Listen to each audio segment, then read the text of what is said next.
বাংলাদেশের নির্বাচন বন্ধে কলকাতায় বসে ষড়যন্ত্র হচ্ছে মন্তব্য করেছেন বিএনপির চেয়ারপারসনের উপদেষ্টা জয়নুল আবেদিন ফারুক। তবে সরকার ঘোষিত আগামী বছরের ফেব্রুয়ারিতেই নির্বাচন হবে বলে প্রত্যাশাও করছেন তিনি। সোমবার জাতীয় প্রেস ক্লাবে বৈষম্য মুক্ত স্মার্ট বাংলাদেশ গড়তে তরুণ প্রজন্মের ভাবনা এই শীর্ষক এক আলোচনা সভায় এমন মন্তব্য করেন তিনি।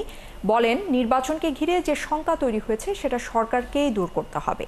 এ সময় তিনি নির্বাচন নিয়ে জামায়াতের বিরুদ্ধে দ্বিচারিতার অভিযোগ তুলে বলেন, একদিকে যেমন তাদের দলের নেতারা নির্বাচনের জন্য জনসংযোগ করছেন, একই সাথে নির্বাচন আয়োজনের পদ্ধতি নিয়েও আন্দোলন করছেন।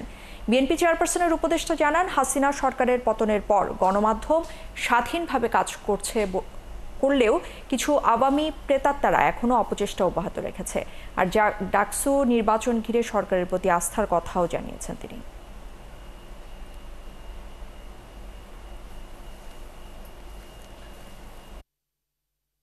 এই নির্বাচনের শঙ্কা নিয়ে যে কথা হচ্ছে, এই শঙ্কা দূর করার দায়িত্বই সরকারের।